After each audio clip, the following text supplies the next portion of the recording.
I'm unable to heal after my wife betrayed me a year ago. I married young and was fascinated at the time, therefore I ignored any red flags or character flaws in my wife. However, she was emotionally attached to me, so we married a few months into our relationship. She became pregnant shortly after, and we moved in with her parents because I was stuck in her nation during the lockdown. Anyway, because we were in a serious relationship, I thought it was superfluous for her to have male friends on her Instagram account. She was fine with everything until I was going to delete her so-called relative, who was actually a cover-up and a person with whom she had some type of friendship/a short thing. I didn't realize it was her ex till later. She argued with me about it and then re-added him. Now, I know she lied about her encounters multiple times, if not large falsehoods, then tiny lies that she later amended.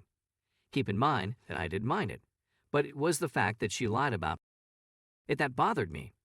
This made me want to sit her down and get her to confess about things, and she began talking about this person she called cousin or like a cousin, or like a brother, and how she complimented him in some areas while despising other aspects of his behavior. She told me they met twice, first when she was cheated on by her partner and he traveled from another country to assist her. Second, she went to him. Now, I only know about the second circumstance she told me about, in which he came to her apartment and tried to make contact, kissing her and so on, but she eventually declined and told her she cannot. Obviously, I don't like to go into too much detail, but when I asked her how she felt when he caressed her buttocks, she stated she got wet. So I'm doubtful about what she's saying since she previously told me that there was this one guy who offered her to a hotel, but she rejected, but afterwards admitted to me that they slept, which she told me in a terrible way while crying. My life fell apart and I froze when I discovered it wasn't her cousin. She sobbed to me and said, "I know who I truly love." I was completely shattered. Because I still didn't trust her, I found myself asking for more information about where they were in the apartment and what exactly transpired there. After a few attempts, she swore that I already knew everything about her, and that was the end of it. However, the last time I contacted her and stated something was hurting me and asked her why she said she got wet if it wasn't true, she answered nervously, "I said it to make you furious." When I asked her why she added some of her male friends from school back in her ex, she stated it was to show them her relationship status, which is different from what she said the first time. Now, she isn't the worst person ever. She displays her devotion for me despite the fact that we have a lot of disagreements because I haven't totally recovered from the lies, and I don't know how to move on. A child is involved, and I am unable to simply separate because it is a significant challenge for me, as some have suggested here. Story number 2. My ex-fiancée cheated on me and then demanded what she was entitled to from my mother's home. So, when I was in my late teens, I met a girl who I thought was the one. She was the first female I had dated with whom I had a genuine relationship at the time. I was young and naive at the time. She was the first female I ever said I love you to, and I assumed it meant we were in it for the long haul. For a few years, everything was perfect. Then she got a second job at a liquor shop to supplement her income, so she could buy a car and start thinking about moving out of her mother's house. I felt that was admirable. On that point, I wholeheartedly agreed with her. I was still living at home with my mother, and the construction job I was doing didn't pay enough for me to move out and have a car.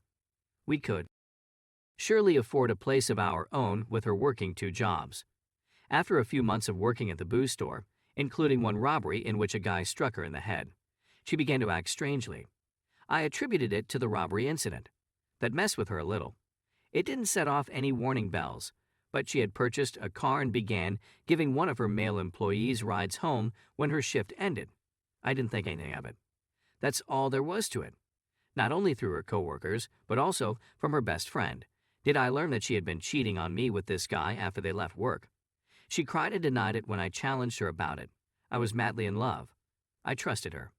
I just assumed it was jealousy rumors. My friend mentioned traveling to Mexico for a trip with the boys. I never flown on a plane before, let alone abroad of Canada, so I was ecstatic. I had some money saved up from work, so 4 of us went, without my girlfriend. I cheated. While in Mexico, I still feel terrible about it, but back then, 15 years ago, I guess I was simply trying to get back at her. When I returned to Canada, I felt so guilty that I immediately went to a jewelry store and purchased an engagement ring.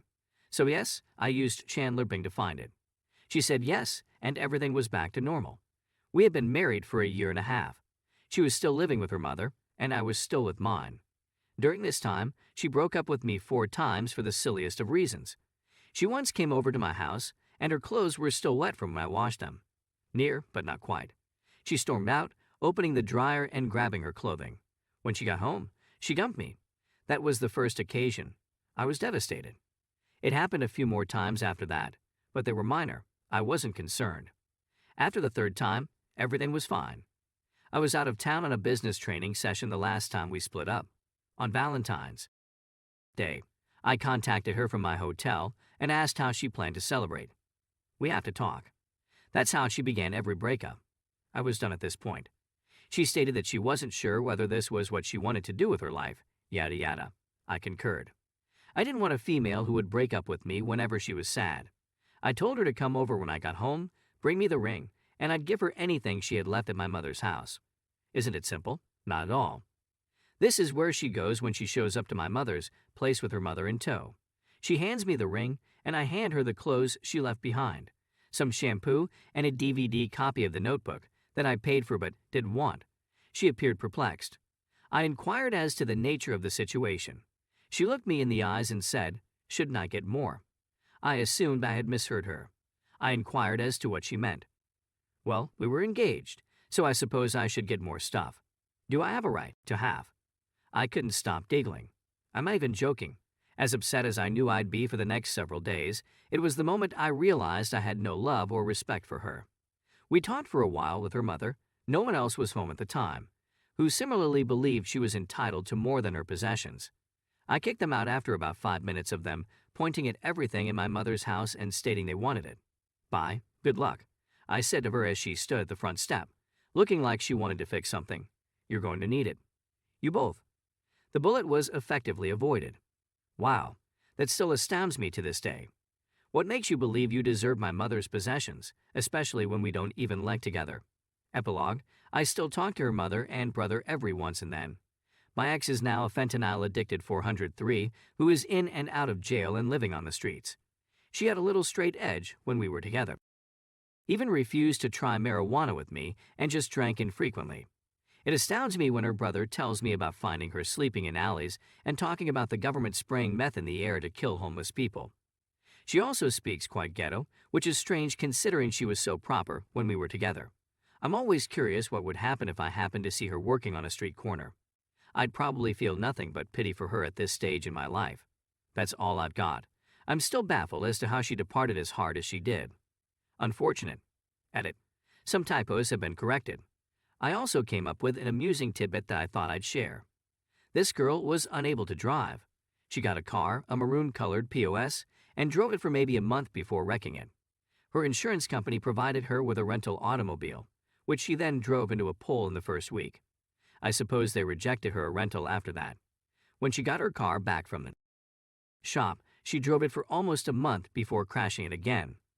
Following that, her insurance company upped her premiums to the point where even Bill Gates might reconsider taking public transportation. She was forced to park the car after it was fixed for the 2nd time. It had been sitting outside her mother's townhouse for who knows how long. My friend, who lived across the street from her, said she watched my ex practically every night come home from work, start her car, sit in it for a while, shut it off, and then walk inside. At the very least, she wasn't crashing it any longer. Cheater punishment, so this story suddenly came to me while I was recalling the whole booze shop incident. So after I confronted her about cheating and we reconciled, we went to a boxing match. Tanya Harding was in town, sparring the local girl. It was just hilarious. Tanya was struck in the face repeatedly by the local girl, but it was Tanya's reaction to being punched that was comical. So, after the event, we took a cab to the liquor shop where she worked to get some beer. The guy she cheated on me with was working at the cash register.